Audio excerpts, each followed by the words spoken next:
Hey, I'm Jean-Claude Van Damme, and I've seen a lot of people not really understanding the new Slayer's Rise Battleground, so I thought I'd make this video to hopefully clear things up a little bit. There's timestamps in the video if you just want to skip around.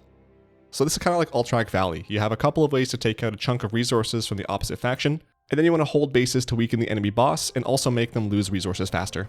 Then you just kill that weakened boss. You don't always need to kill the boss though. If the opposite faction is guarding it, you can just hold bases and farm them. So to start, at spawn on both sides and at all the graveyards, there are these orbs that you can run over to get a 23-second debuff, but it's just a buff to let you fly for 23 seconds. Definitely pick this up because it makes traversing this map a lot faster and easier. You have the Shenzhar refinery up north in the center. There is a flag you want to capture. It takes 1 minute to do that.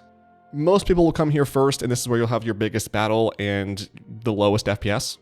If your team captures it, a Shenzhar mechanic will spawn, and then they'll do a 10-second cast to spawn this overcharged mana cell. One person picks this up, and then on the map, they become the flag carrier. If this player is Alliance, they want to go west of the refinery towards the Star Eater Pavilion. If you're Horde, you want to go southeast of the refinery to the Shadow Ridge outpost. When you get there, there will be an outline of the mana cell that you click, and that will start the capture of that outpost. The other team can come defend it, but if they don't, after 1 minute, that outpost is destroyed and it takes out 100 resources from the other team. After that, it's done for good. Nothing else needs to be done here. Refinery only becomes just another graveyard for you. If you want, you can defend the refinery so the other faction doesn't get your outpost, but that's not really needed at this point. To the south, there are 4 bases. There are 2 gates, which are the towers.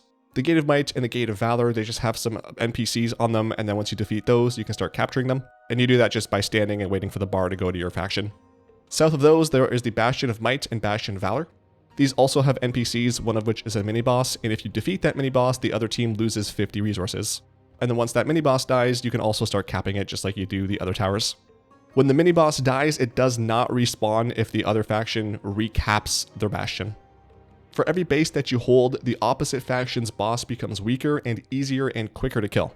Also, the opposite faction will lose resources faster when a player dies. These 4 bases in the south are the most important thing in this entire game. It's not refinery. Couple more things to look out for. When Horde gets to 700 resources, the Husk flag will spawn northwest of the refinery. And when Alliance gets to 700 resources, the Sparring Grounds flag will spawn east of the refinery. This also takes 1 minute to cap, and when it does, it will spawn an Ultradon for you, which is friendly towards the faction that got it, and hostile towards the other faction. It's very tanky and deals a ton of damage, so it's not going to get killed by some sneaky rogue. It just makes its way towards the opposite faction's leader and will tank it for you. Generally, it's recommended to try and get at least one of these if you can, preferably the one that's closest to the opposite faction's boss. You don't have to though. If you spawn an Ultradon and then the other team captures that flag, your Ultradon will not become hostile or change where it's going. So once yours spawns, it's up until it dies. I don't know for sure what happens in this scenario where if you capture it, you spawn an Ultra, the other team captures it, they spawn an Ultra, and then you capture it again. I'm pretty sure you can only have a total of 2 Ultras in one game, but I don't know for sure, so let me know if I'm wrong in the comments. One other thing to note is that there are turrets around the map that players can get into somehow. I don't know this one for sure. I haven't been able to figure it out. These turrets cannot be targeted and they only take damage from AoE attacks. They do a ton of damage and should be destroyed ASAP. I usually don't notice a turret is up until I suddenly start taking like 30% hits when no one's around me. If you have more info on turrets, leave that in the comments below as well. So this is the strat that I try to call out in a perfect game if everything goes according to plan. To start, we're going to go refinery and capture it. We're going to pick up the mana cell and destroy the enemy outpost to make them lose 100 resources. At this point, you can forget refinery even exists. Alternatively, you can just skip refinery altogether and rush the bases down south. This would only really be an issue if the game comes down to resources. The main goal is to capture all 4 bases in the south and hold them ideally the entire game. The enemy's Bastion base will have an elite NPC that needs to die before you can capture it, and killing this NPC will make the opposite faction lose 50 resources. When a faction gets to 700 resources, the Husk or Sparring Grounds will become capturable, depending on which team it is.